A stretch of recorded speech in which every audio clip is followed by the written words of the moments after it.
virtual como presencialmente. ¿Sí? Bueno, muy buenos días a todos y todas. En nombre de la Asociación Chilena de Hidrógeno H2 Chile, les damos la más cordial bienvenida a este conversatorio que hemos denominado Geopolítica del Hidrógeno, riesgos y oportunidades en un contexto de transición energética. Actividad que hemos organizado con la especial colaboración de la Universidad de Concepción, su unidad Santiago, a la que agradecemos encarecidamente por recibirnos en esta oportunidad. Muchas gracias también a todos quienes nos acompañan esta mañana, por supuesto, de manera presencial, como a quienes se suman a nosotros a través de nuestra transmisión vía streaming. Para dar inicio a este encuentro, quiero dejar con ustedes al director ejecutivo de H2 Chile, Marcos Culca, quien nos dará unas palabras de apertura.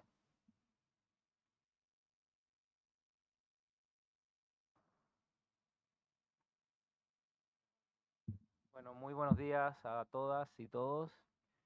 En primer lugar, bueno, y saludar también a los que nos ven por streaming. Saludar a Marcela y agradecerle por la hospitalidad de tenernos acá en la sede de la Universidad de Concepción en Santiago. Felicitarla además por este prestigioso nombramiento, las 50 mujeres líderes en hidrógeno del Hydrogen Economist, junto a nuestra presidenta también, Rebeca Poleo, así que muchas felicitaciones por eso. Y bueno, darles la bienvenida. Y hoy día nos convoca un tema que yo creo que es más atingente que nunca, ¿no es cierto? El tema de la geopolítica y cómo todo lo que está ocurriendo en el mundo finalmente nos llega a plantearnos qué tenemos que hacer como país, como Chile, para mantener la competitividad. Déjenme recorrer algunas cosas que de verdad son bien impresionantes, parte de las cosas que están pasando hoy día en el mundo.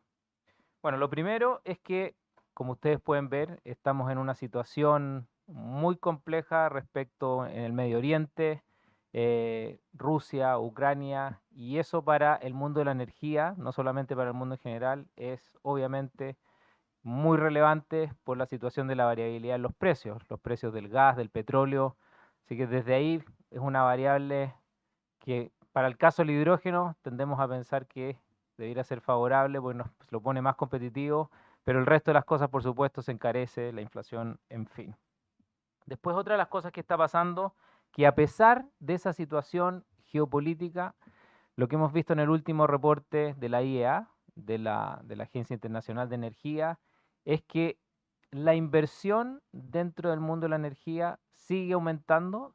Para el año que viene son 3,3 trillions, o sea, los niveles de volúmenes son muy, muy grandes, y 2/3, más o menos, 2,2 trillones son en energías limpias, en todo lo que tiene que ver con energías renovables, con almacenamiento, con baterías, bueno, las redes para poder habilitar eso, que también es bien excepcional. Y por primera vez, por lo menos lo que sale en el informe desde el 2020, que las inversiones en el petróleo, en los combustibles fósiles, que es 1,1 trillón, empiezan a descender su crecimiento, sin embargo, por supuesto, siguen todavía muy fuertes.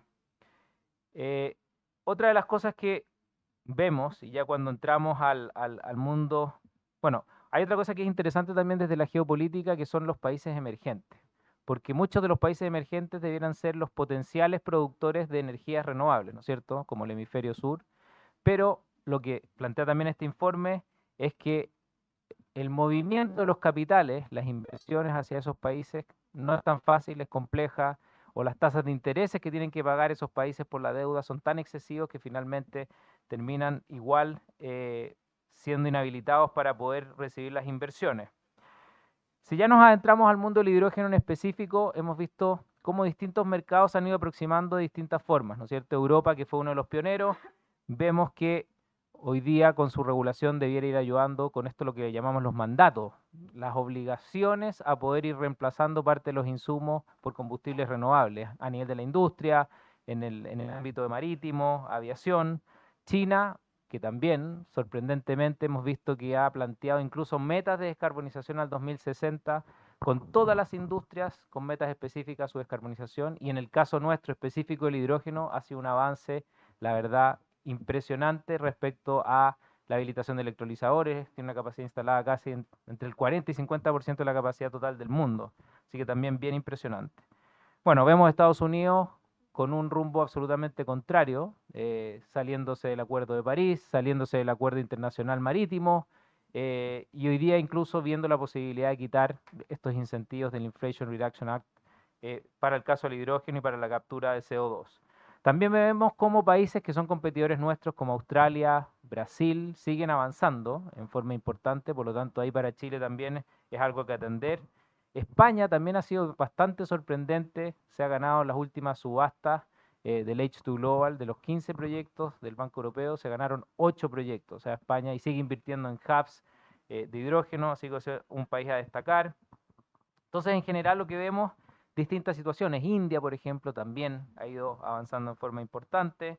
Entonces, hoy día, agradecer acá a los panelistas, que los vamos a ir presentando después uno a uno, pero agradecerles, tenemos un panel de lujo para ir viendo parte de estos temas y cómo eso va a incidir en la competitividad de Chile y el desarrollo de la industria del hidrógeno. Así que nuevamente agradecerles a todos por estar acá, agradecer a los que están conectados y muy interesante el panel que tenemos para el día de hoy. Muchas gracias.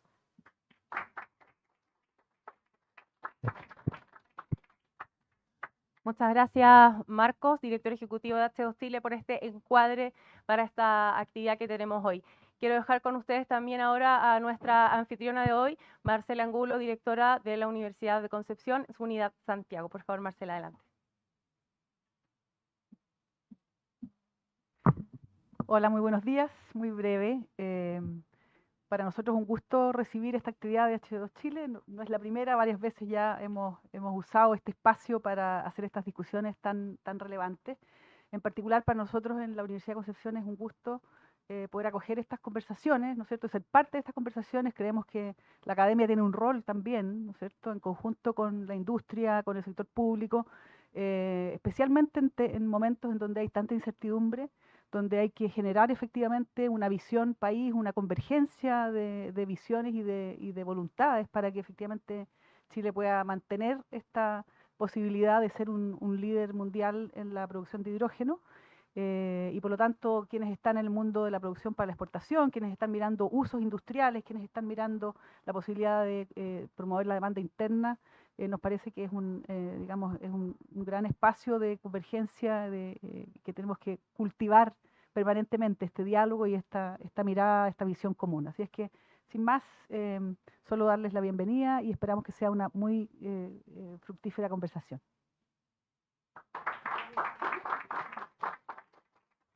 Muchas gracias, Marcela, por tus palabras.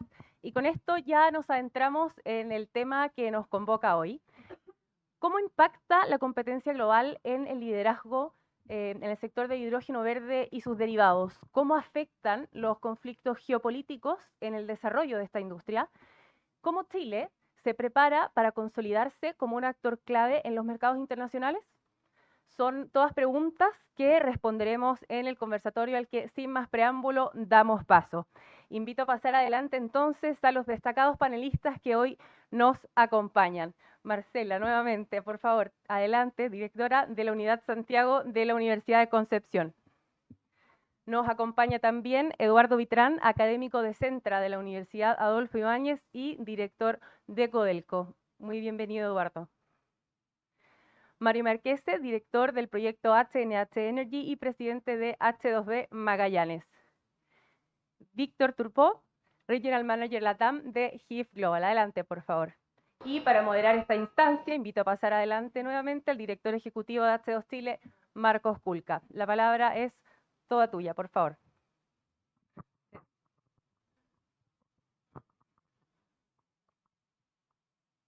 Bueno, ¿se escucha? Sí, ahí sí.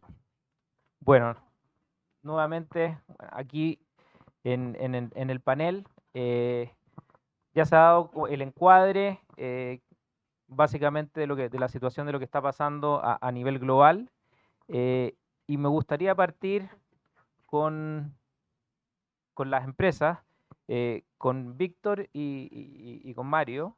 Principalmente ustedes dos tienen la posibilidad de tener una mirada bastante global, ¿no es cierto? porque tienen proyectos, en el caso de GIF, en distintas partes. El portafolio de CIP también tiene varios proyectos, de hecho se han ganado algunos proyectos de las subastas que han ocurrido. Entonces, una pregunta como un poquito más general, no fácil de responder, pero parto contigo, Víctor, de la situación actual y cómo lo estamos viendo, y después nos vamos a ir entrando ya en temas más específicos. Así que te doy la palabra. ¿Sí de amplio? No, la situación actual, pero dado que ustedes tienen el proyecto acá, por ejemplo, Haruboni con Perfecto. combustibles sintéticos, es lo que compete a ustedes, la experiencia que han tenido en ese proyecto en particular, pero además lo que tú escuchas, obviamente al tener esta mirada regional, Perfecto. y la posición de Chile específicamente. Ok. Bueno, primero que todo quería dar las gracias a H2 Chile y a la Universidad de Concepción por la invitación a participar en este panel tan interesante, tan atingente en realidad para esta industria naciente. Bueno, como tú mencionabas, Marco, y como breve introducción, comentar, yo pertenezco a la empresa GIF Global, y GIF es una empresa que nació en Chile, pero inmediatamente se hizo una empresa global, justamente mirando este desafío como un problema global, el desafío de la descarbonización y esta transición energética. Ya tenemos accionistas, el 40% de los accionistas son accionistas extranjeros, empresas muy relevantes a nivel mundial, y el 60% sigue estando en manos de capitales chilenos.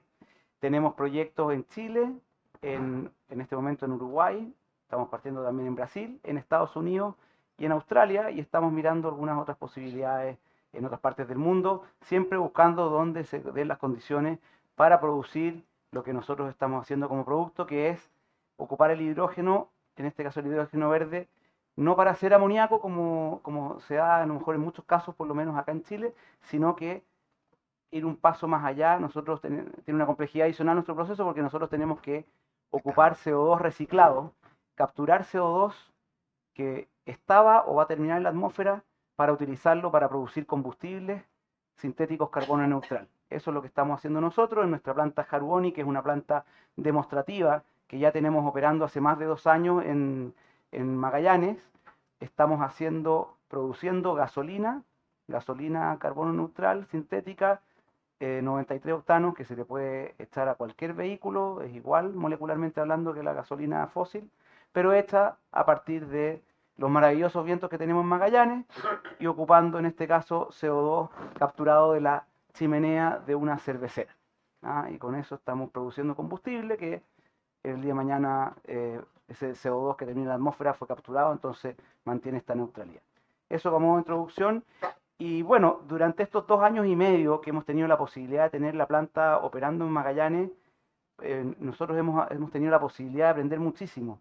No solamente la parte tecnológica, que sin duda ha sido muy, muy relevante, porque es la primera planta integrada completamente a nivel mundial, la han venido a visitar de muchas partes, sino también porque nos ha servido para ir desde esta producción, ir viendo todas las otras problemáticas que tiene esta industria, o los desafíos, ¿no es cierto?, como nos gusta mirarlo, para poder llevarlo adelante.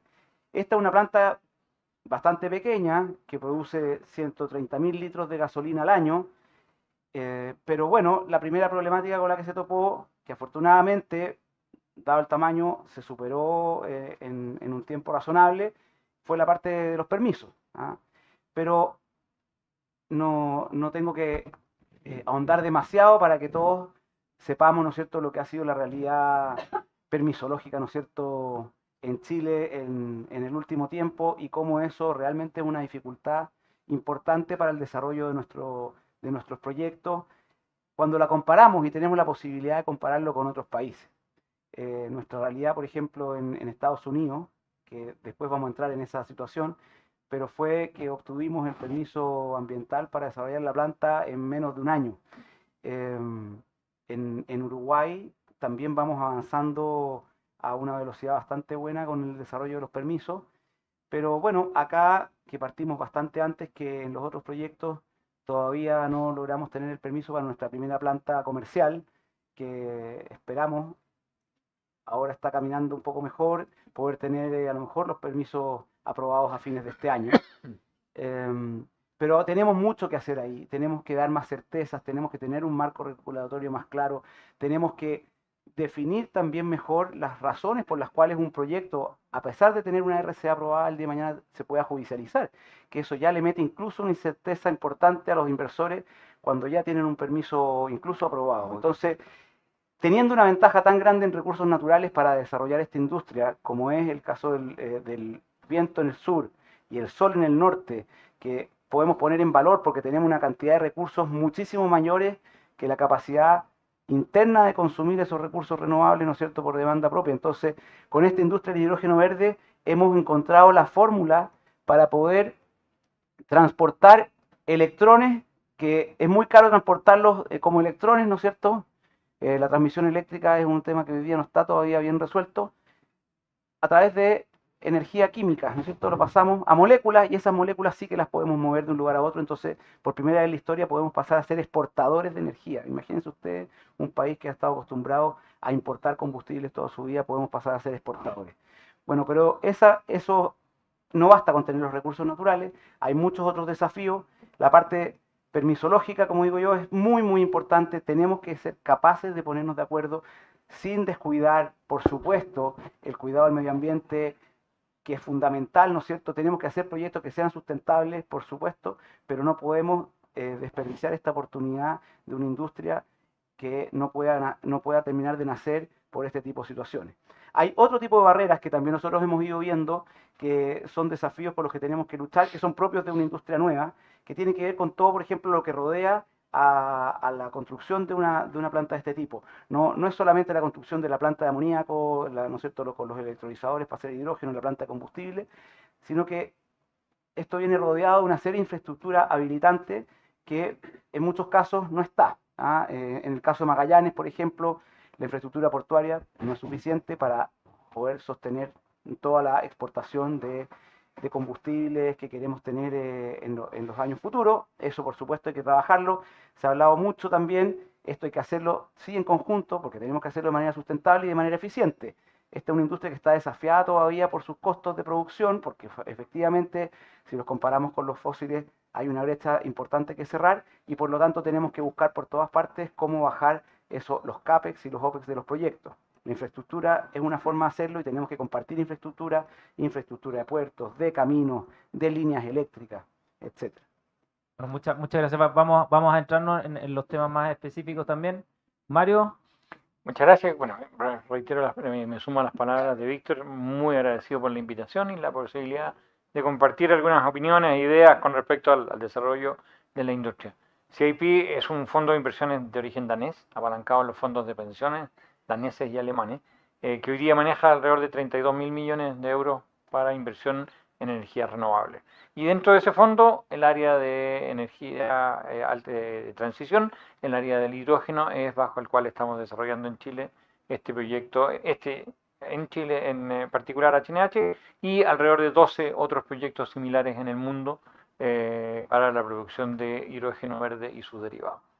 Entonces eso a la vez nos permite también tener una información o un benchmark con nuestros hermanos dentro de la organización de qué está pasando en otras partes del mundo. Hoy día tenemos proyectos en desarrollo en Australia, Marruecos, España, Portugal, Dinamarca, Holanda, Omán, y eso nos permite tener una visión de qué está pasando a nivel global. Y vemos que el mundo se ha ido dividiendo en dos grandes áreas, dos grandes centros de demanda. Una es el Asia, fundamentalmente Japón y Corea, grandes consumidores de carbón, que están apuntando a poder reemplazar parte de ese carbón, si no todo, con hidrógeno verde y sus derivados. Hidrógeno y sus derivados. Sin hacer la salvedad de que no es verde, ellos en este minuto apuntan a incorporar amoníaco o combustibles alternativos, ya sea azul o verde. La intención y su objetivo es descarbonizar sus matrices energéticas. En el caso de Europa, que es el otro gran mercado al que apuntamos, ahí sí la condición es que tiene que ser verde. Europa está desarrollando sus propios proyectos.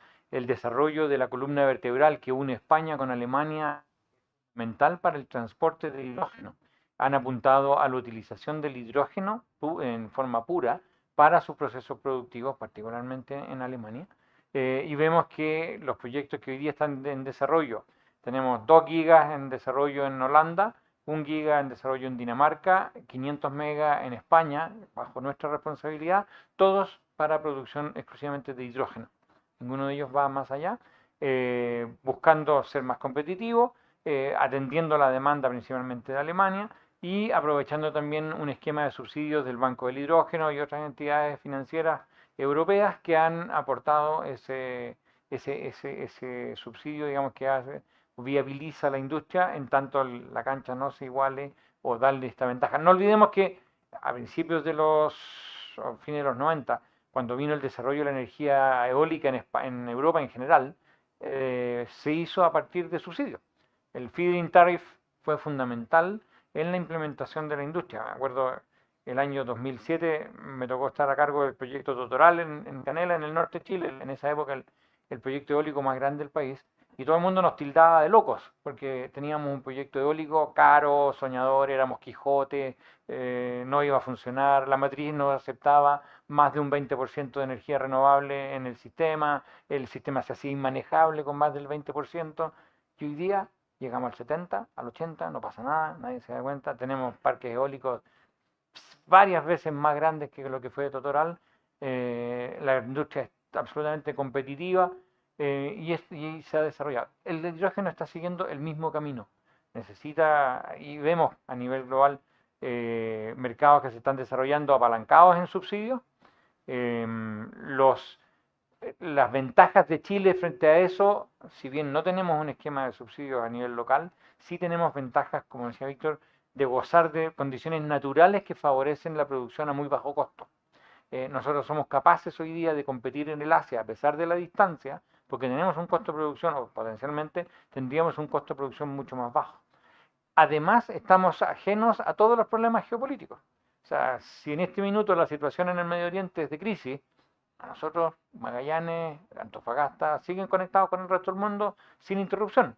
Si deja de llover en Panamá y el canal de Panamá baja su nivel al punto que nadie puede navegar por él, nosotros seguimos navegando desde el estrecho hacia el resto del mundo sin que nos impacte. Y esas son ventajas que en el fondo están dando una diferenciación, o nos dan una diferenciación a nivel de industria que nos permite competir en otros mercados. Los costos de producción, Australia, que es el más cercano al sudeste asiático, que podría ser un competidor potencial o muy fuerte para el hidrógeno y sus derivados desde Magallanes, resulta que tiene costos de producción muchísimo más altos que los chilenos. Por lo tanto, cuando uno agrega el costo de transporte desde Magallanes hasta Corea o Japón, llegamos un par de dólares más caro que los australianos, sin haber optimizado nuestros procesos. Por lo tanto, sabemos que podemos ser competitivos, sabemos que podemos participar en esta industria de manera significativa, frente a otros que supuestamente por estar más cerca podrían tener mayores ventajas.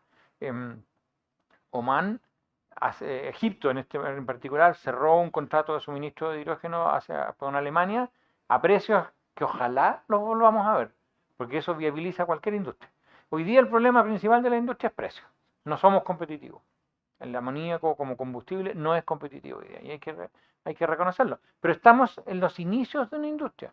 Estamos en los inicios del desarrollo de una industria para consumir el amoníaco como combustible.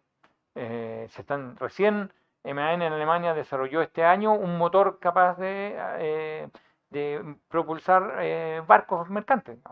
Recién el motor de 4 pistones está en el mercado en forma comercial. Recién estamos viendo las primeras turbinas de generación de energía convertidas a un sistema co-firing donde puedo mezclar amoníaco y carbón. Por lo tanto, estamos en los albores de una nueva industria y eso obviamente tiene un montón de incertidumbre, tiene un montón de incertezas que están siendo o que vamos resolviendo de poco, así como fue o como ha sido en cualquier otra industria en la cual hemos partido. Si volvemos a Magallanes, la industria del petróleo, cuando nació el año 45, se demoró 30 años en instalarse en Punta Arenas. Nosotros estamos pretendiendo levantar una industria en 10, 15 años, desde la nada, donde no hay regulación, donde no hay mayores conocimientos, donde no hay mayor demanda, y queremos que en 10, 15 años esté esto funcionando como si hubiese sido siempre así. Entonces, indudablemente eso ya es un desafío por sí mismo. No, muchas gracias. Ahí, bueno, hartos insights.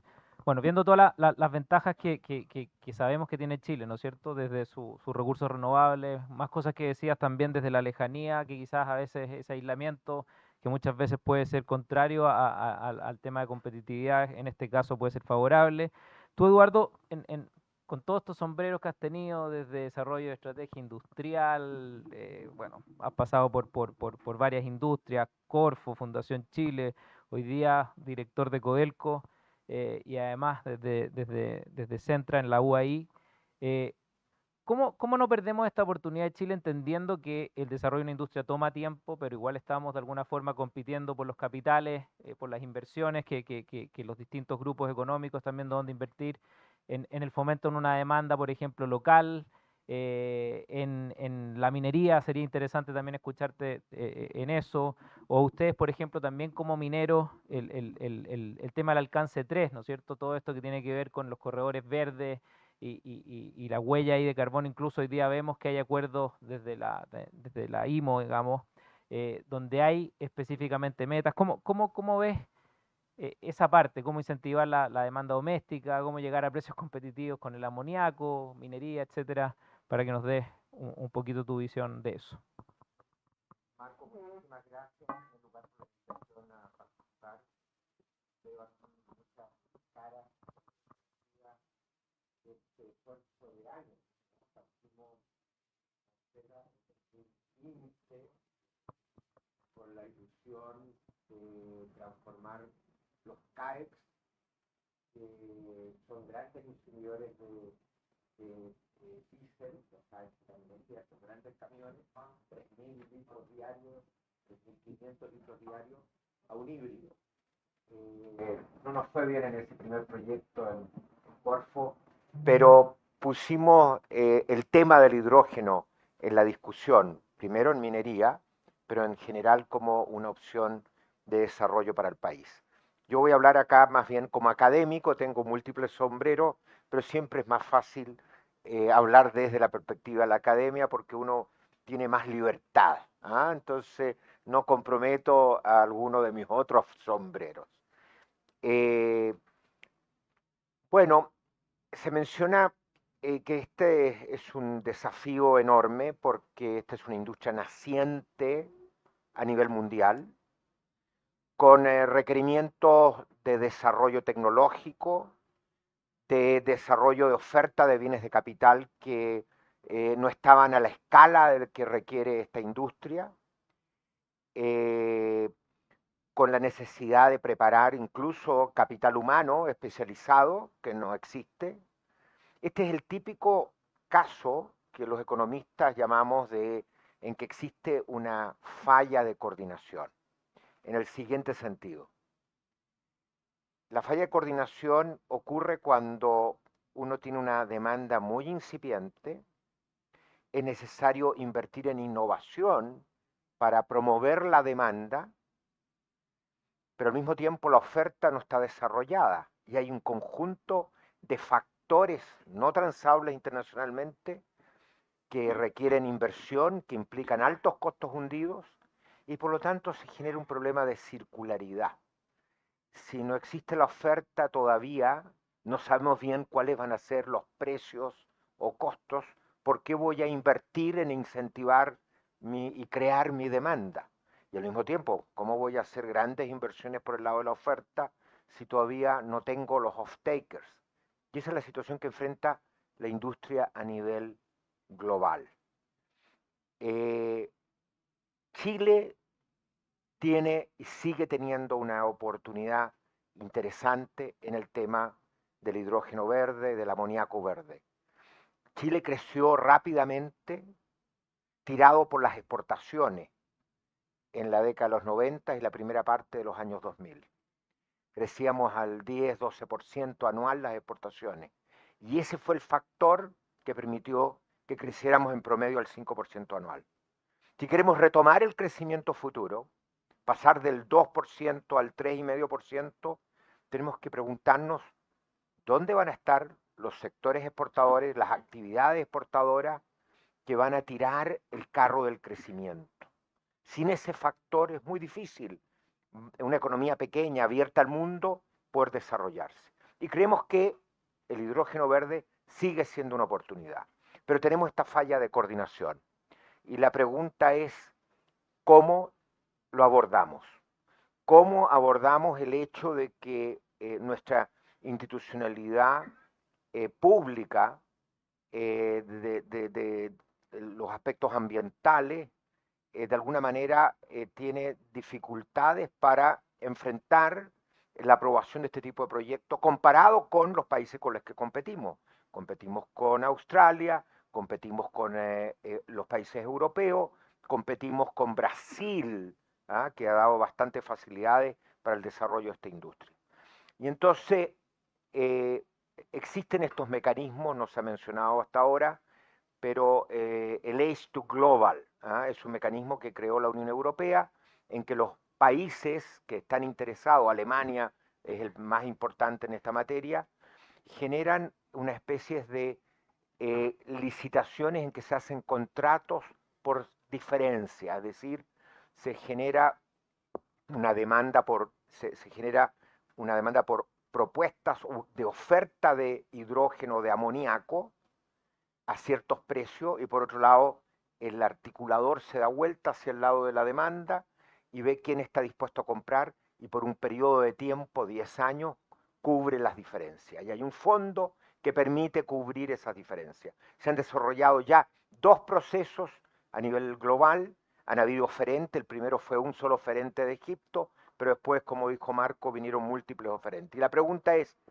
¿puede Chile, los proyectos que hay en Magallanes, por ejemplo, o en Mejillones, participar de esos procesos cuando todavía no hemos pasado las etapas iniciales de permiso? Y están estos riesgos que dice Víctor de judicialización, incluso con aprobación de estudio de impacto ambiental. Difícil, es difícil. No es competitivo cuando otros países en tiempos mucho más acotados están disponibles para entrar. Entonces, en ese contexto, yo he planteado ya varias veces la necesidad de, por lo menos en el caso del norte, en el caso del sur de Magallanes son otros los factores, pero en el caso del norte, de desarrollar demanda local. ¿Ah? Desarrollar demanda local de manera de poder tener instalado operaciones de cierta escala, y que hagan creíble en una participación de una licitación internacional, de que se puede en plazos competitivos con otros actores del mundo simplemente hacer una expansión de esa capacidad, que es mucho menos complejo que partir desde cero. Entonces ahí surge el tema de la minería, ¿no es cierto? Cuando lo pensamos inicialmente, lo pensamos en el tema de sustitución del diésel. Y la pregunta entonces es, ¿qué rol puede jugar la minería? La minería tiene, las grandes empresas mineras del mundo, objetivos de descarbonización en alcance 1, 2 y 3. Y los tiene con hitos intermedios, al 2040, al 2050 y net zero, neutralidad al año 2050. Y se está trabajando y se están haciendo iniciativas en distintos ámbitos, incurriendo en costos adicionales respecto a la alternativa de recursos fósiles. Entonces, la pregunta que surge es, ¿podemos de alguna manera pensar que esta actividad exportadora, por ejemplo, de cobre, puede generar círculos virtuosos de impacto sobre la economía nacional y la economía regional? Lo venimos pensando así desde hace muchos años. Todos los programas de desarrollo de proveedores tienen que ver precisamente con eso. Y no es un invento chileno, los australianos lo vienen haciendo por décadas con impulso a la investigación y desarrollo. El tema, en definitiva, es explorar dónde podríamos entrar en la minería. ¿Cuáles son los ámbitos que hemos explorado? En primer lugar está efectivamente el tema del transporte de minerales dentro de las minas. Y aquí son clave actores como las OEMs, ¿ah?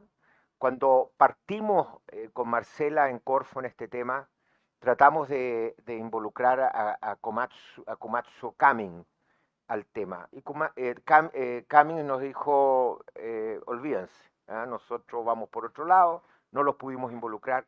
Y aprendimos una lección, sin los OEMs es muy difícil avanzar en este tema.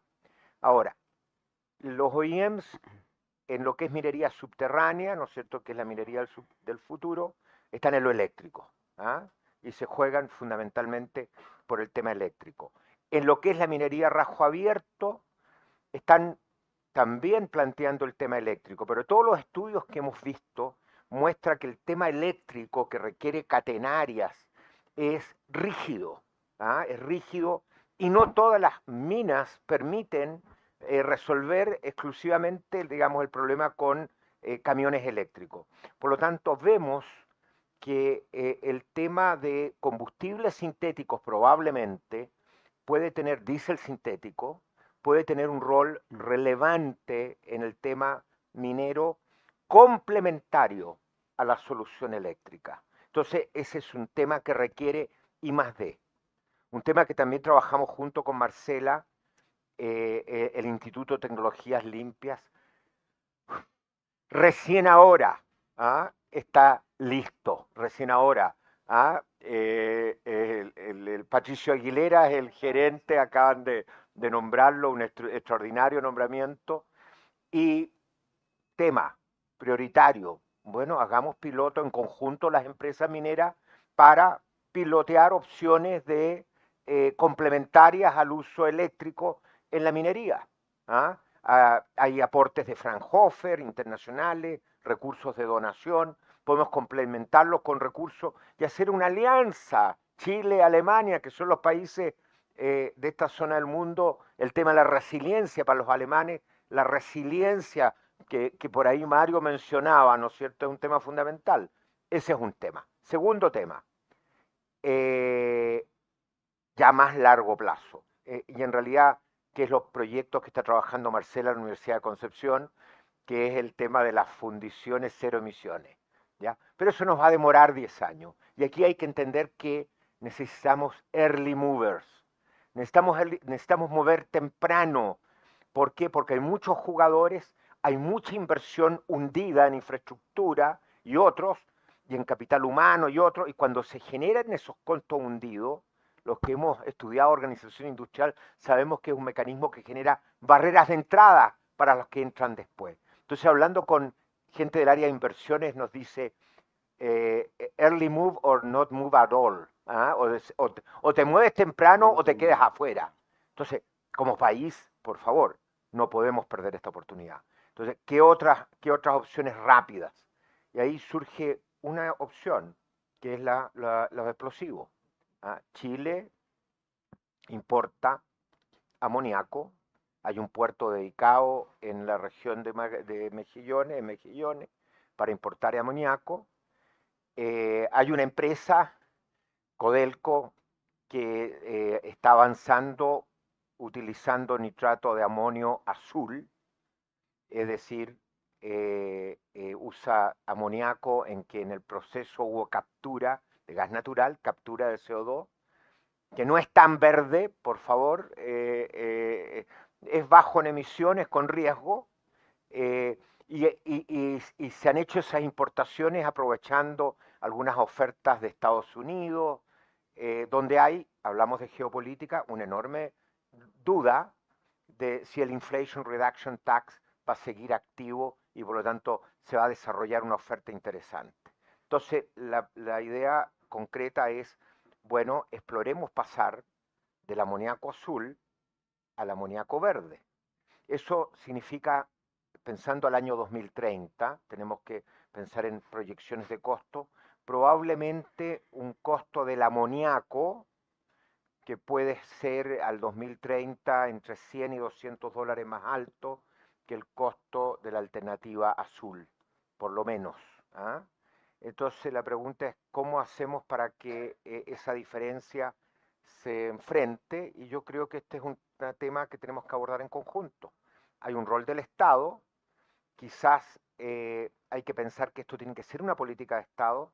el desarrollo de Chile. Yo sé que se está trabajando en esta materia, veo a Ana María por acá, un desarrollo en conjunto con H2 Global, que sería ideal, ¿no es cierto? Que esto no sea una iniciativa de un gobierno, ya han pasado 3 gobiernos en que este tema ha estado arriba de la mesa, existe el Comité Corfo estructurado, entonces armemos con H2 Global un programa de licitaciones de contratos por diferencia, y ahí tenemos en la minería candidatos. Entonces, ¿qué es lo que va a ocurrir? Van a poder concurrir 3 actores distintos.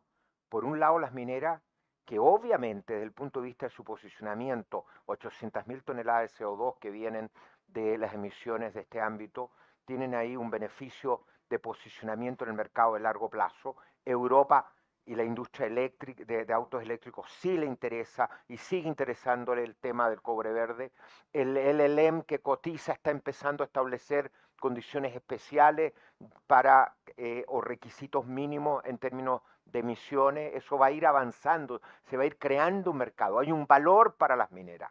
Por otro lado, el Estado tiene la falla de coordinación, razón suficiente para una política pública de Estado, donde a lo mejor habría que ver, hicimos una negociación, ¿te acuerdas tú con SQM, donde había unas platas del litio que se usaron en una parte para los primeros proyectos? Bueno, si funciona, yo espero, a pesar de la discusión política un poco mal informada que ha habido, el acuerdo Codelco-SQM yo creo que va a funcionar. Vamos a tener del 2030 en adelante un subsidio, del 2030 hasta el 2060, donde a lo mejor una parte de eso, el próximo gobierno la puede usar en un H2 Global. Ahí está, un H2 Global, nos ponemos todos de acuerdo y apoyamos a Magallanes y apoyamos a Antofagasta en proyectos. Acá el poder apoyar los primeros proyectos da una señal de que Chile está preparado. En realidad le hemos impuesto a los pioneros costos enormes, porque hay una serie de bienes públicos. En Magallanes debió haber habido una línea base ambiental desarrollada, debió haber habido un ordenamiento territorial con un estudio ambiental estratégico resuelto, y eso te reduce dramáticamente el riesgo de judicialización. Quizás no es tarde todavía y se puede hacer, pero es complementario al estudio de impacto ambiental. Con eso vamos a volver. Ya, ok. Como pero siempre Eduardo nos dio una clase. Hay política pública que puede y debe apoyar esta oportunidad de generar una industria de alto impacto. Muchas gracias, Eduardo. Bueno, completísima, como siempre, tu presentación, muy interesante por todo el recorrido que nos llevaste. Tú terminaste, y la Marcela también tiene varios sombreros, así que ella tiene que elegir cuál sombrero, pero al menos 2 desde la academia, por supuesto, desde la universidad de donde estamos hoy día haciendo este panel. Ahí hay un tema importante que tiene relación con parte de lo que estaba terminando, Eduardo, que es el territorio, ¿no es cierto? De cómo finalmente estos proyectos logran aportar al territorio con diversos aspectos, desde obviamente una mejor calidad de vida, empleabilidad, la formación de la gente, en fin. Y la otra parte que es muy importante, el desarrollo del capital humano, o sea, poder tener gente preparada para lo que viene, y eso toma tiempo, por lo tanto tenemos que tener esa visión previa para... y si te quieres aventurar en tu rol, eres directora también de una empresa de energía y varias otras cosas. Así que, por lo menos esos 2 ámbitos, territorio, desarrollo de capital humano, legitimidad en el territorio, y si te quieres explayar, porque además has estado involucrada en el hidrógeno hace bastante tiempo también. Ahora sí. Muchas gracias por mis colegas de H2 Chile que me postularon. Yo me enteré por la prensa, así que fue una sorpresa.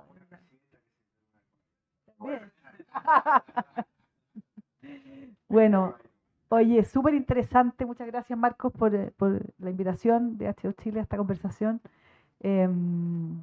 Por todo el contexto que pusieron Mario, Víctor y la clase que nos dio el profesor Vitrana ahora sobre esta mirada de estrategia, ¿no? De estrategia país, de cómo uno se planta como país en un concierto internacional lleno de incertidumbre, ¿no? Entonces, cómo tomar decisiones y dar esos primeros pasos o ser early mover no es fácil, ¿no? Entonces, yo creo, particularmente desde la pregunta que me haces, Marcos, de cómo cómo se legitima el hidrógeno como una industria en Chile que sea aceptada.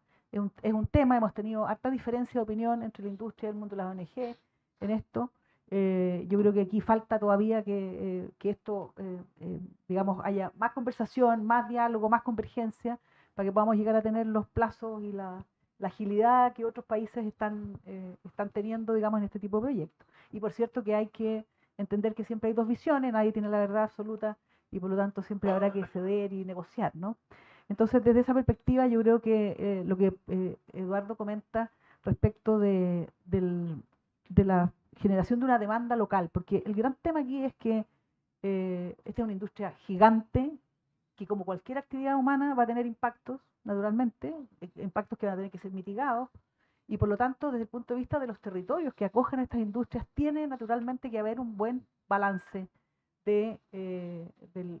digamos, el beneficio que van a tener las empresas por hacer estos proyectos con el beneficio que van a tener esos territorios y esas localidades. Y eso tiene una serie de complejidades, tiene una serie de aristas también. Entonces, el que efectivamente este sea una industria que se legitima porque tiene, digamos, aceptación local, porque las personas en los territorios entienden que van a poder ser parte de este desarrollo, que de alguna manera van a poder mejorar su calidad de vida, porque van a tener acceso, por ejemplo, a empleo de calidad en una industria naciente, es una cosa que no es baladí, no es fácil de lograr. Hay que hacerlo también con una mirada de planificación en el tiempo que efectivamente genere una realista captura de beneficios locales y que no genere expectativas falsas que después generan frustración y por lo tanto círculo vicioso de oposición, de judicialización, etcétera. Entonces, de hecho, estuvimos la semana pasada en el Stakeholder Forum del International Partnership for Hydrogen and Fuel Cells y estuvimos conversando justamente sobre cómo los países que son miembros del IPHE han hecho este concepto del marco de cualificaciones, ¿no es cierto?, de toda la cadena de valor del hidrógeno desde la ingeniería, desde los proyectos, ¿no? Desde los permisos ambientales hasta la producción, la logística, el uso, etcétera. Y también con una mirada pragmática en el tiempo, ¿no? Porque eso, como nos decía aquí el profesor Vitrán, fallas de coordinación, no hay falla de coordinación más típica que el tema del capital humano, ¿no es cierto? Cómo se alinea la oferta, la demanda de capital humano con la oferta desde las instituciones de educación superior o de técnico profesional. Entonces ahí hay un tema que tiene que ser planificado muy detalladamente, porque no puede generar expectativas que después vayan a generar frustración en los territorios. Y entonces ahora voy al tema de, bueno, ¿cómo esto se empieza a instalar en los territorios? Y yo quiero poner en el mapa que si van a hacer un H2 Global, pongan también a los hubs industriales que van a usar, ¿no? No solo Magallanes, claro, por favor, Biobío o Valparaíso, ¿no es cierto? Porque efectivamente, para que tengamos este balance, tenemos que tener también posibilidades de involucrar a los territorios, a las empresas proveedoras de servicios, a las universidades, en esta mirada de por dónde pueden estar los beneficios del hidrógeno para nuestra propia sociedad.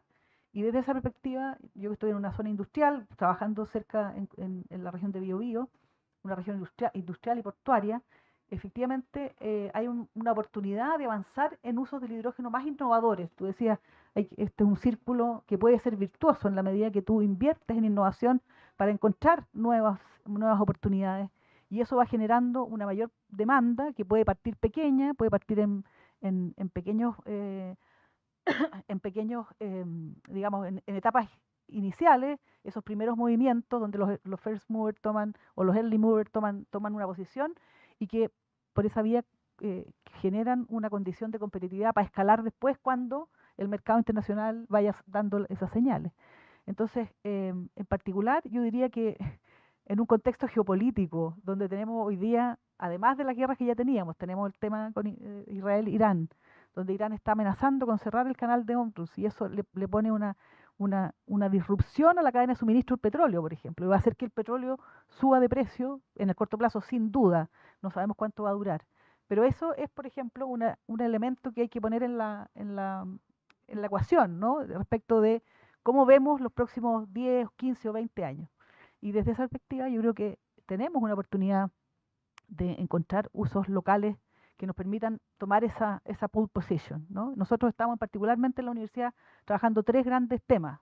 El primero, uso de hidrógeno en procesos minero-metalúrgicos. Y ahí estamos haciendo una innovación global, clase mundial, una innovación para sustituir las fundiciones de cobre por una tecnología que hace oxidación seguida de reducción con hidrógeno para producir cobre blister, y además recuperar todo lo que la otra tecnología se va en la escoria. Nosotros recuperamos el hierro, recuperamos el oro, recuperamos la plata, recuperamos el molibdeno, recuperamos la sílice, y por lo tanto tenemos un proceso cero emisiones de SO2,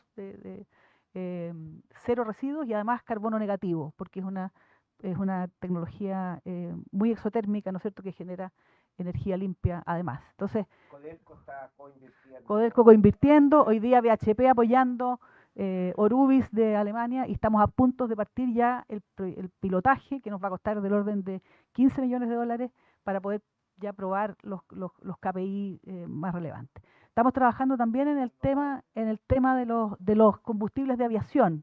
Ahí tenemos un temazo, ¿no es cierto? Vamos a tener, si la aviación avanza a emisiones, digamos, a una baja de emisiones, va a tener que tener HOTS, ¿no es cierto?, lugares de aprovisionamiento, y nosotros podemos ser uno de esos lugares. Estamos trabajando ahí fundamentalmente a través de nuestra unidad de desarrollo tecnológico en combustibles de aviación, a partir de pirólisis de plásticos de uso final, y por lo tanto usando también hidrógeno para generar esos combustibles. Y por último estamos trabajando en otro tema que a nosotros particularmente nos parece relevante, que tiene que ver con acercarnos a la producción de metanol verde, por la vía de captura de CO2, como comentaba Víctor. Tenemos en la zona central, centro-sur de Chile, tenemos la mayor cantidad de CO2 biogénico, ¿no es cierto?, a partir de las emisiones de las plantas de celulosa y papel. Es probablemente uno de los hotspots mundiales de CO2 biogénico, y por lo tanto tenemos ahí una tremenda oportunidad de avanzar hacia la producción de metanol verde, que puede tener distintos usos. Uno obviamente son los combustibles, que pueden ser los combustibles tipo diésel, o ir al dimetiléter, o ir al mismo metanol verde directo como combustible marítimo, o de otro tipo de combustible industrial, pero también el metanol verde como insumo químico para una serie de productos de la industria química y de la celulosa y papel. Todas las resinas se hacen a partir de formaldehído, y formaldehído usa metanol gris hoy día, y uno podría sustituir el metanol gris por verde y generar resinas de cero emisión, ¿no es cierto?, para el sector forestal, y por lo tanto ayudar al sector forestal también a reducir sus emisiones. Y finalmente, la posibilidad de metanol verde hacia el mundo de las olefinas, que son los polímeros. Hoy día el mundo usa polímeros todos de origen fósil, y entonces tenemos la posibilidad de transformar ese polo petroquímico que está en Talcahuano, en Hualpén, en un futuro polo de química verde, ¿no?, donde podríamos tener polipropileno verde, polietileno, todas estas cosas que usamos industrialmente. Entonces, La nueva petroquímica. ya no petroquímica, la química verde, ¿no? Entonces, pero eso es una visión que va a tomar, como tú decías, 30 años, pero tenemos que empezar a dar los pasos. ¿Podríamos transportar CO2 biogénico a Magallanes y usar el viento y el hidrógeno allá y producir? No sabemos, porque desde esa perspectiva tenemos que tendríamos que traerlo de nuevo para que se produzca. ¿Traes hidrógeno también para la otra parte y haces una mezcla? Estamos analizando todos los escenarios. Podríamos traer, eventualmente el hidrógeno lo podríamos traer de Magallanes o de Antofagasta, no sé, es más fácil. Bueno, que hidrógeno. Vamos a ver, pero el punto es que hay trade-off ahí, ¿no? Uno podría hacer todos los análisis para poder ir en esa línea. No, estamos diciendo que no se ha tomado ninguna decisión, estamos mirando a 30 años.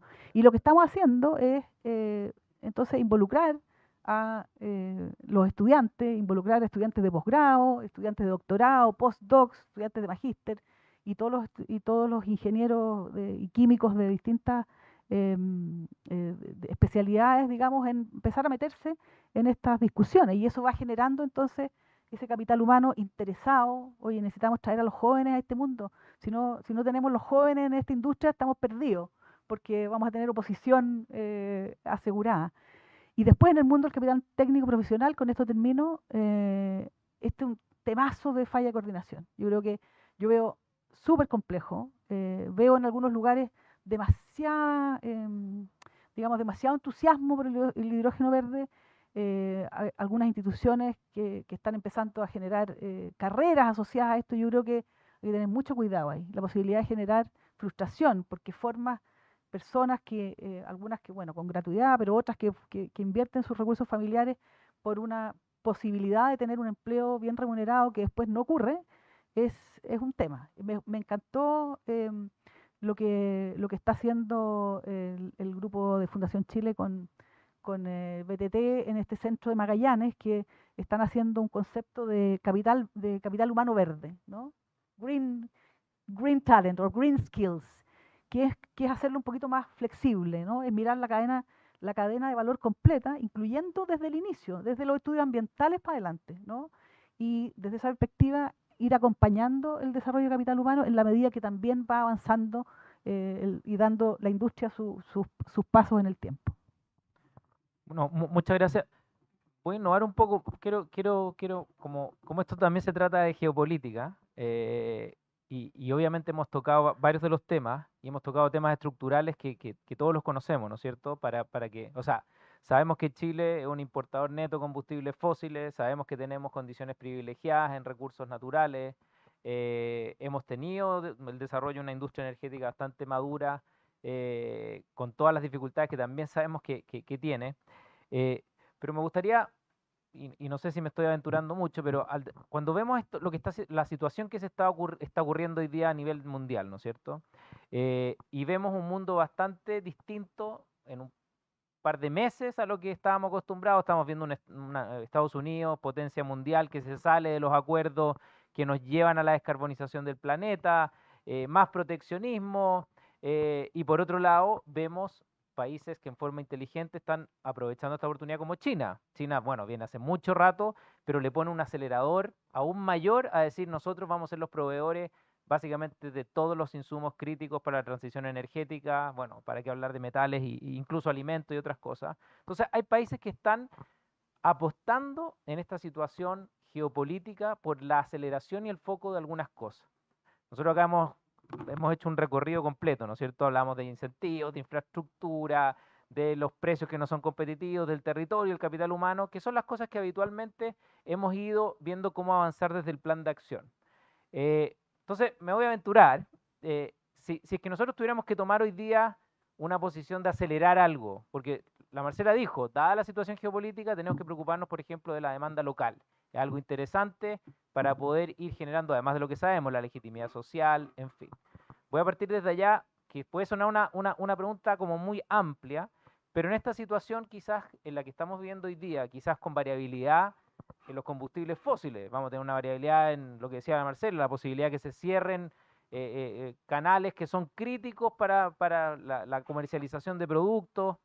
Eso debiera de alguna forma incentivarnos a nosotros, decir, mira, tenemos que seguir más aún con la independencia energética, la seguridad energética en nuestro país.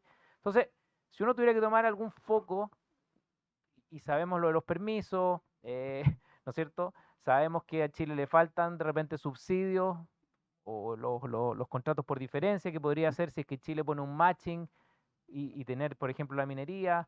Pues a partir de allá no nos queda mucho, nos quedan como 10 minutos, pero si tuviéramos que centrar, aventurémonos, pensemos un poquito en cuáles deberían ser esos focos, así como China decide poner la aceleración, incluso Inglaterra, UK dice, bueno, Estados Unidos está en esta posición, nosotros vamos a ir en una posición más agresiva con la descarbonización, entendiendo que por supuesto hay países que tienen recursos fósiles y van a aprovechar eso, y quizás nosotros al no tenerlo nos conviene porque tenemos que hacer sí o sí las apuestas.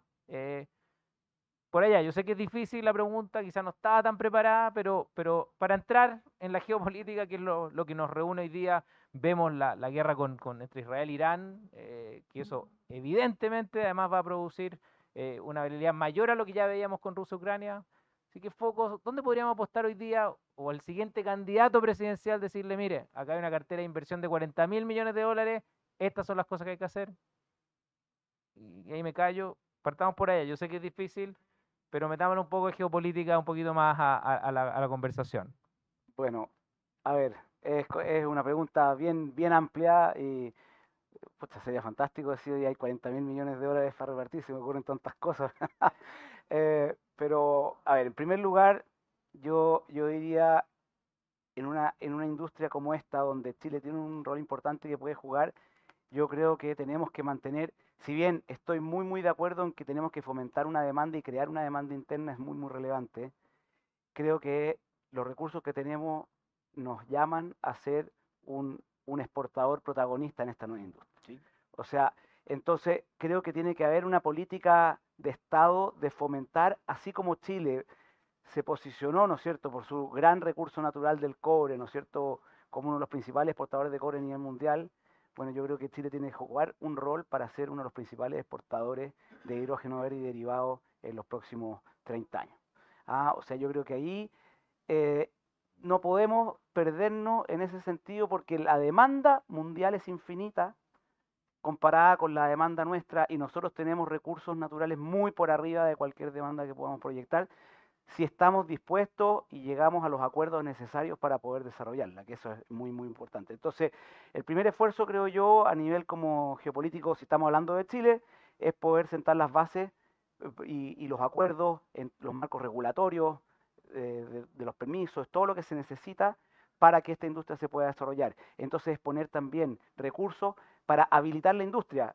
¿Eso qué significa? No solamente desde el punto de vista del precio o algún tipo de apoyo, que un H2 Global local me parecería maravilloso, también justamente para toda esa otra infraestructura que hay que desarrollar y que se necesita un rol central, coordinador también para fomentar que esto se haga de una manera armónica, eficiente, rápida, que nos permita estar con el producto en el mercado en el momento que la demanda está a explotar. Y efectivamente acá me gustó la frase, si no te mueves rápido, no te vas a mover, no te vas a poder, o sea, tenemos que hacerlo, hay una ventana de oportunidad que tenemos que aprovechar.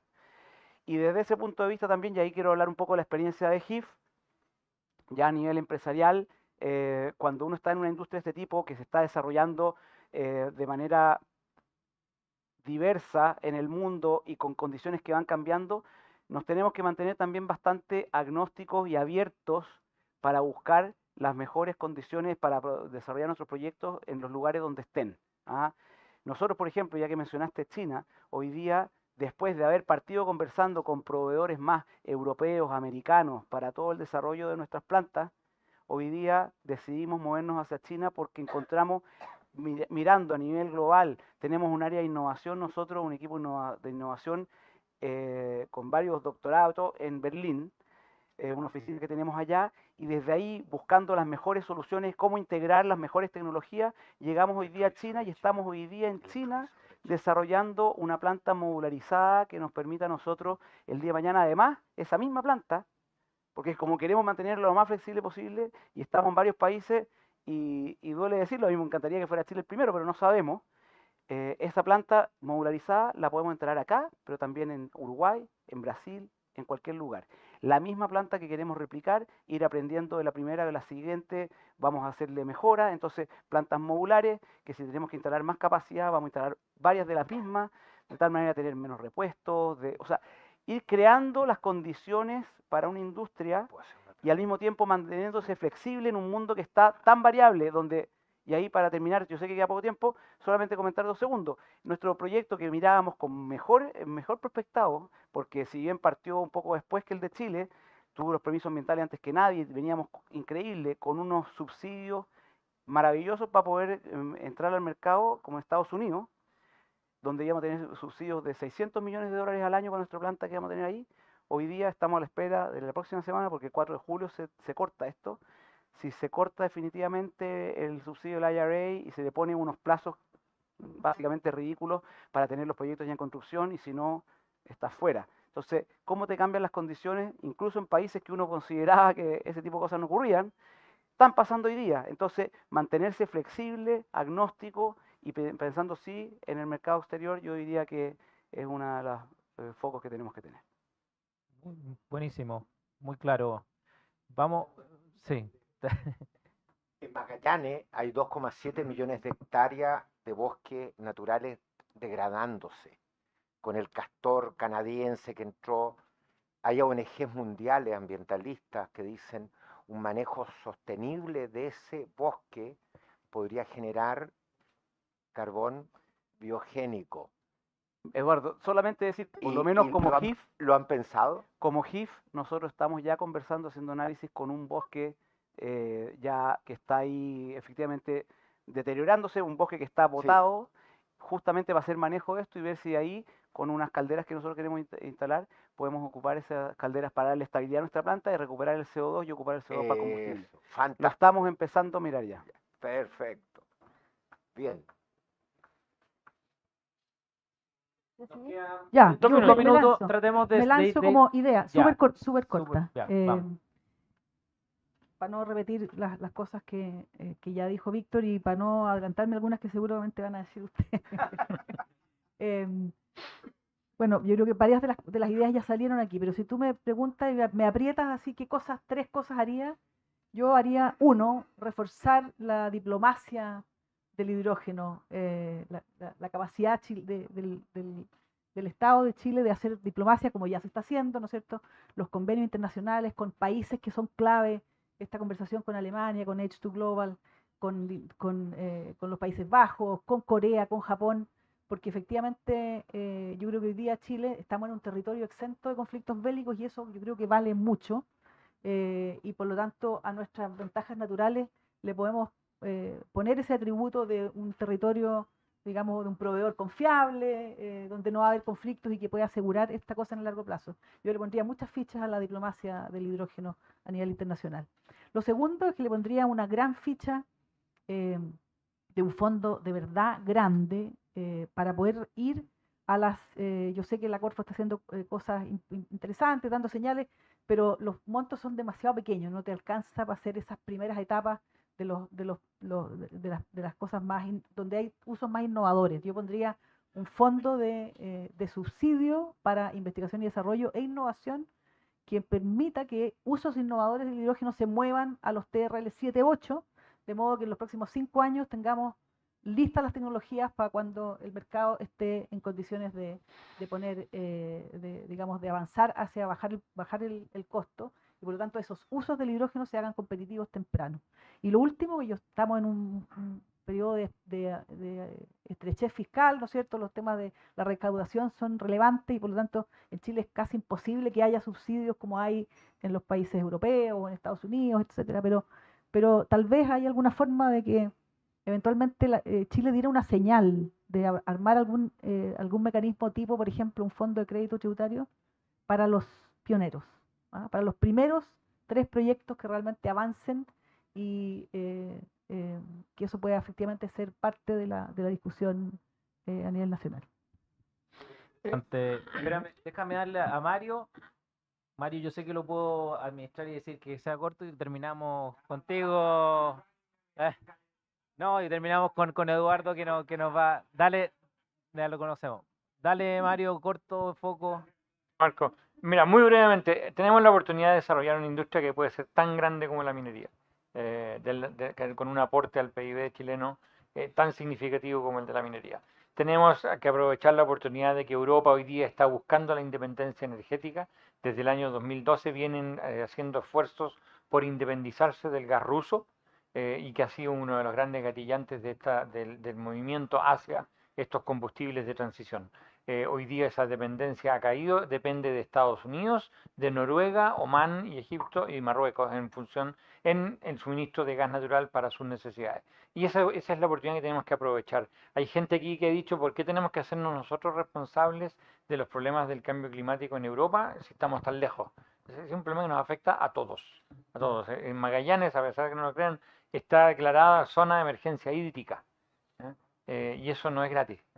Tenemos la oportunidad de desarrollar una industria donde hay, desde el punto de vista de la Asociación de Hidrógeno Verde en Magallanes, somos 7 empresas que estamos desarrollando 9 proyectos que son reales. Hay 3 de ellos en el sistema de evaluación de impacto ambiental hoy día, pero cada uno de esos proyectos, dada la falta de infraestructura, ha tenido que considerar en sus evaluaciones desarrollar puertos, carreteras, ampliar infraestructura que no existe en Magallanes. Y el gobierno, por otro lado, el Estado, mira a la inversión en infraestructura en estas regiones como algo secundario porque son 180.000 habitantes, 180.000 votos. Mejor los invierto en Santiago, los invierto en otras regiones del país, ¿por qué voy a ir a invertir en desarrollar? Sin embargo, necesitamos esa mirada de más largo plazo y de mayor altura. El desarrollo de infraestructura habilitante en Magallanes permitiría la implementación de estos proyectos sin tener que sobrecargar la inversión que le resta competitividad hoy día y que nos hace perder una oportunidad que tuvimos hace 3 años atrás de liderar este mercado y que hoy día otros nos pasaron adelante. Estamos quedándonos atrás por temas burocráticos, por temas de falta de infraestructura, por falta de una decisión política. Y eso no puede ser. Muchas gracias. Ya, Eduardo. Sí, pues, darle la prioridad porque esta es realmente una gran oportunidad. Entonces hay que resolver todos estos temas que son bienes públicos, infraestructura pública, que no se la podemos cargar a los pioneros. Propuesta. Hay una empresa pública que es el Fondo de Infraestructura, creo que le cambiaron el nombre. Desarrollo País. Tú estás en el directorio, ¿no? Ya no. Ajá. Bueno. Yo lo que haría es, esta es una propuesta que hicieron consultores, se lo hicieron por ahí, no me acuerdo a quién, pero yo lo que haría, el Desarrollo País haría una alianza con ENAP, crearía una filial de infraestructura con aporte para Magallanes, para apoyar y coinvertir con los desarrollos de infraestructura que se requieren. Y eso no cuesta mucho, eso no va al Parlamento, no va a ninguna parte, eso son decisiones políticas. Y con gestión, hay capacidades de gestión. Entonces tú separas el tema petróleo, fósiles, del tema de NAP, ¿no? De energías renovables y del nuevo desarrollo, combustibles sintéticos, etc. Por otro lado, de otra empresa, yo soy director, Econsa, estamos ayudando ahí, hemos hablado con IF, tomar las aguas que se envían al mar en Punta Arenas, tratarlas como acabamos de llegar a un acuerdo, se adjudicó SACIR, un proyecto de 360 millones de dólares para 4 mineras, reutilizar las aguas, tratarlas, hacer un beneficio ambiental y empezar a mostrar que este tipo de actividades, con compromiso del Estado, tiene impactos ambientales, impactos súper positivos. Entonces, ese tema 1. Tema 2, yo creo que hay que el tema de la diplomacia. Yo me iría fuertemente con Alemania. Hay un compromiso, el tema de la resiliencia, ellos lo tienen clarito lo que les pasó con el tema de Rusia y el gas natural, y no quieren depender de un proveedor o del Golfo Pérsico, y ven en Chile una oportunidad real. Entonces, hagamos una alianza estratégica con Alemania, creemos el fondo que hemos mencionado digamos, de contratos por diferencia, y hagamos lo siguiente.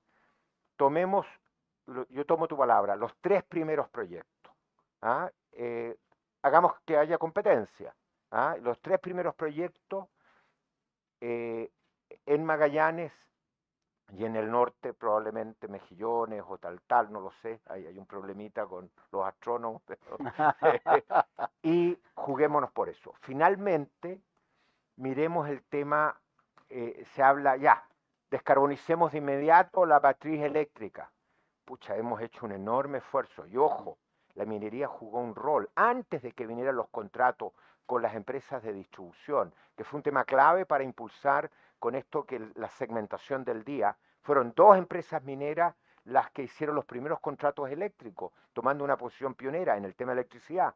En el tema solar térmico, lo mismo. Entonces la minería tiene que tomar ahí un rol y yo me jugaría por una planta de 150.000 toneladas para Mejillones, amoníaco verde, donde tiene que compartir los costos distintos actores. Y esa es la agenda, una agenda más allá de cualquier gobierno y debe ser tomada como un tema para impulsar una industria que efectivamente, si nos movemos rápido IF está dando Víctor, ¿no? Ustedes están en varios países y se van a mover donde estén las mejores condiciones, donde estén la posibilidad de llegar antes y más barato.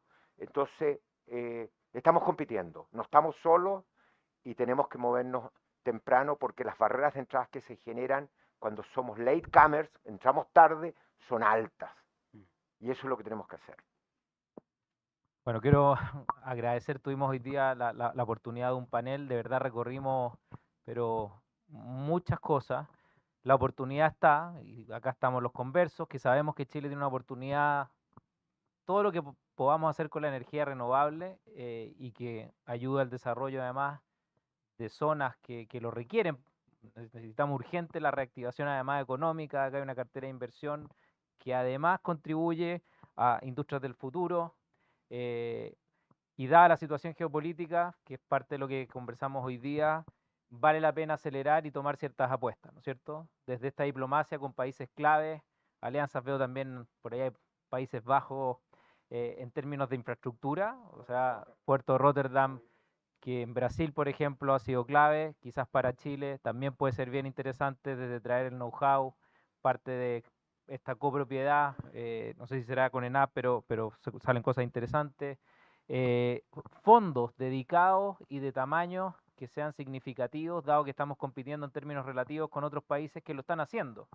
Y quedarme con la frase de los, si no somos early movers, no movers. Así que muchas gracias a todos por esta mañana, un panel de lujo. Gracias Marcela nuevamente por acogernos en tu casa, a todos los que están acá y a todos los que están conectados y muy buenos días, que tengan un muy buen día. Gracias. No sé si hay preguntas del público, tal vez, aprovechando el espacio. Se me fue eso. ¿Sí? Ya voy a Preguntas ir del por público. orden de manos. Levanta. Profesor Ple. Le paso.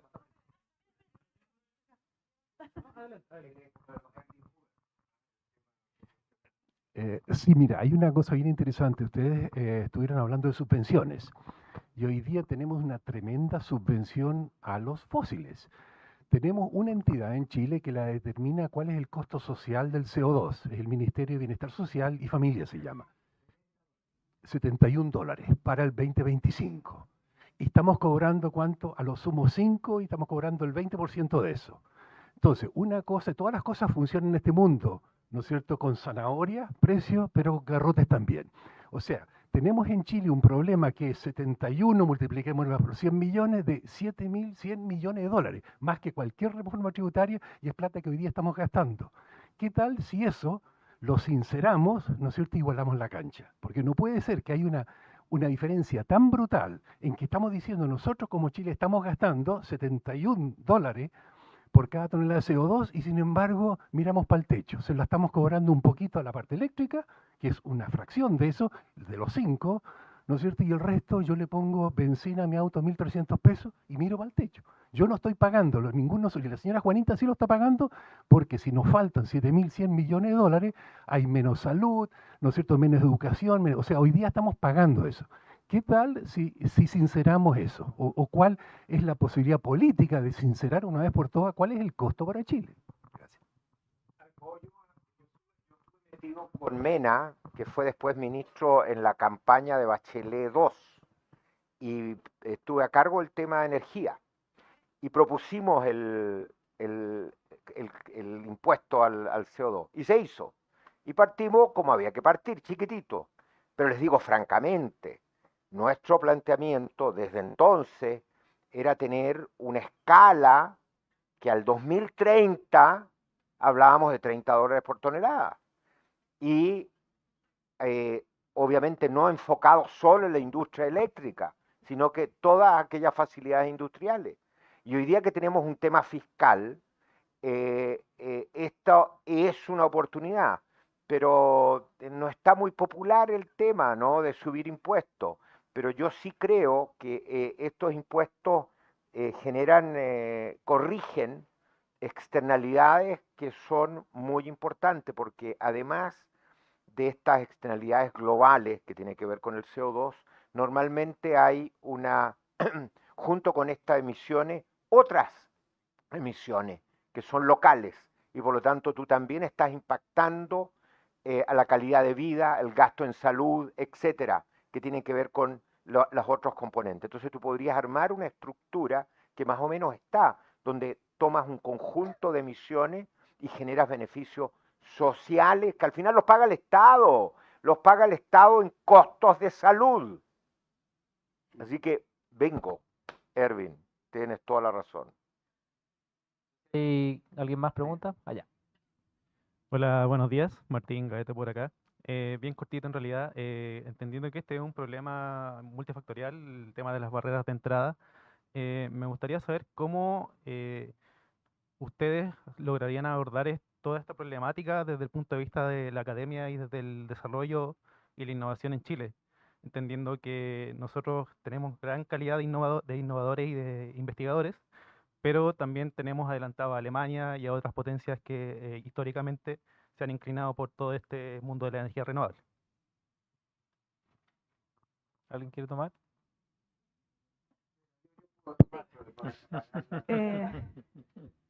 Bueno, yo lo dije durante mi presentación, yo creo que aquí hay, cuando uno mira el nivel de colaboración en países como Alemania, como Australia, que hay entre la academia y la industria, y lo compara con Chile, da un poquito de pena. De hecho, nosotros somos según la OCDE, somos el último país en términos de un indicador que es el de colaboración entre las empresas y las instituciones del conocimiento. El último. Y uno mira en Chile menos del 5% del financiamiento de la I+D que se hace en las universidades y centros de investigación viene del sector privado. Entonces, tenemos un problema de que esta cosa no está funcionando como debería, tenemos un potencial enorme, hay un tema de que un poco de mito y como está medio repetido, yo no le tengo mucha fe a eso, no le creo mucho esto de que hay desconfianza, esto es cierto, porque no hemos aprendido a trabajar en conjunto. Pero yo creo que fundamentalmente no hemos aprendido porque todos los incentivos que están puestos ahí desde el punto de vista de los programas estatales, ¿no es cierto?, de financiamiento, son siempre muy chiquititos. Entonces se quedan muy en el espacio de interés más bien de la academia, que es de los pilotos, el laboratorio, qué sé yo. Pero cuando tú tienes que pasar a los TRL 5, 6 o 7, empiezas a hablar en serio y empiezas a hablar mucho más de tú a tú con la industria, y la industria empieza a tener mucho más preponderancia en las decisiones, en cómo se hacen los escalamientos. Entonces, yo creo que aquí hay un tema como de alineamiento de incentivos que están medios desalineados desde el punto de vista de los incentivos para el mundo académico, que premian más las publicaciones y más bien castigan las aplicaciones más concretas industriales. Y por otro lado, que hay menos disposición a invertir de las empresas en I+D y en innovación, porque también resulta más difícil capturar los beneficios. Entonces, los países que realmente han avanzado en esto tienen mejor alineados los incentivos y tienen fondos para innovación realmente potentes, que te permitan salir de los TRL 3-4 y moverte a los 6-7. Porque cuando estás en un 6-7, es decir, con un piloto en entorno real, el salto para que eso escale es mucho más corto. Marcos, me pregunta, Eduardo. Ahí yo creo un poco a tener una opinión.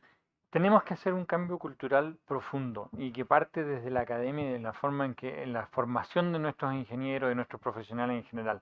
Tenemos una aversión al fracaso horrible. O sea, en Chile, cuando un proyecto de innovación no resulta, se le dice fracaso. Y sabemos que de 10 proyectos de innovación, probablemente uno alcance a ver una implementación o vea la luz en un proyecto real. Y en todos aprendes. Y en todos aprendes. Y en todos se gana algo, y en todos se logra algo. Yo por muchos años, mientras existió, fui responsable de Codelcotec, la división de investigación, y la pelea con los operadores y con los superintendentes de planta era, no, aquí tú no te metes porque mi bono es por producción. Entonces los incentivos están en la parte incorrecta. Si incentivamos las toneladas por el molino, ese tipo jamás va a querer parar el molino. No puede. No se puede arriesgar a hacer una prueba, a ensayar algo nuevo, si su bono está de por medio en juego. Si partimos desde esa base y no cambiamos eso culturalmente, si le seguimos llamando fracaso al que un proyecto de innovación no resulte, estamos mal. Por eso la política pública en algún momento con la Marcela creó los centros de pilotaje, porque sabíamos que las mineras, proceso continuo, les costaba mucho. Hay 2 centros que están funcionando y ya hemos avanzado algo en esa materia. Por eso se crearon las OTLs y los hubs de transferencia tecnológica. Yo presido el hub APTA, pero Marcela tiene razón. Los incentivos para la academia, sobre todo si eres profesor, asistente, que son la mayoría de los jóvenes que deberían estar en este tema son, me lo decía una académica científica, profesor titular, paper, Fondesit, Classet, y no me distraiga de nada más. Con ese esquema no vamos a avanzar mucho. Tenemos la última pregunta por allá. Hola, buenos días. Gabriela García, del Swiss Business Hub. Veo que hay diferentes posiciones como fallo de coordinación, una visual muy orientada hacia la colaboración con la diplomacia del hidrógeno verde, pero hay un punto viniendo del país más innovador del mundo por 14 años consecutivos, Suiza. ¿De qué forma el hidrógeno verde puede ser el driver para que Chile recupere el primer lugar en América Latina que perdió con Brasil? ¿De qué forma justamente hay esta convergencia, hay una actitud consensuada de que es una industria que tiene potencial, pero que no termina de despegar por las razones que ustedes claramente expusieron?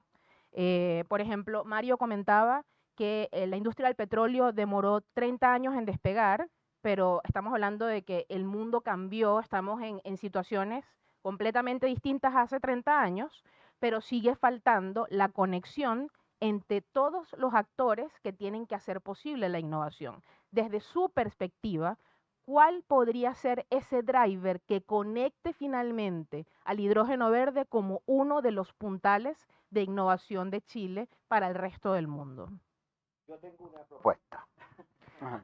Vencía la ley que también nos tocó proponer cuando estábamos en el Consejo Nacional de Innovación el año 2009, la ley de crédito tributario para el I+D.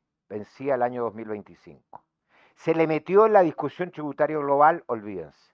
Había propuestas de reforma. Al final, lo que hicieron, no, en una miscelánea la dieron continuidad, pero tal cual está, y no le hicieron cambios. Entonces, está la oportunidad al comienzo de un próximo gobierno, probablemente, de tomar esa ley. Había consenso de que eso había que modificarlo. Y lo que yo haría es una modificación muy simple. Hay un límite, el crédito tributario es bien importante porque al final el 50% te lo paga el Estado de un proyecto de I+D que cumpla con el manual de Frascati. Entonces yo lo que haría que cualquier proyecto de I+D empresarial que esté orientado a la sostenibilidad o la sustentabilidad, yo haría un poquito más amplio que hidrógeno verde, pero diría sustentabilidad, le subes el límite. Entonces puedes armar para empresas proyectos más grandes y enfocarnos en una estrategia exportadora donde el atributo de sofisticación fundamental es lo verde. Y ahí tenemos, digamos, una posibilidad para el Chile del futuro.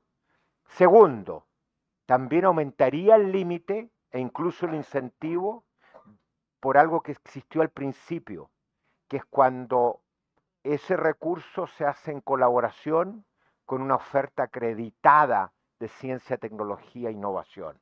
Entonces, sería más generoso cuando se producen estas dos externalidades, la externalidad ambiental, local o global, y cuando se produce la externalidad de resolver esta falla de falta de colaboración entre empresa y universidad. Así que hay harta batería de iniciativas para la discusión de política pública para un Chile que crezca, pero con un desarrollo mucho más sostenible.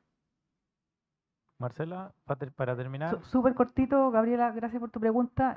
Hemos estudiado el Global Innovation Index en detalle por años, ¿no? Y yo lo sigo. Sí, y fuimos por años número uno, perdimos en manos de Brasil y ahora acabamos de perder, Colombia nos superó en el último, en el de competitividad. Entonces, efectivamente tenemos un tema y de todos los indicadores que mide el Global Innovation Index, tal como comentaba Eduardo recién, hay unos en los que estamos muy bien, por eso que vamos para arriba, mejoramos el promedio, que tiene que ver con todos los temas de institucionalidad y muchas variables de input.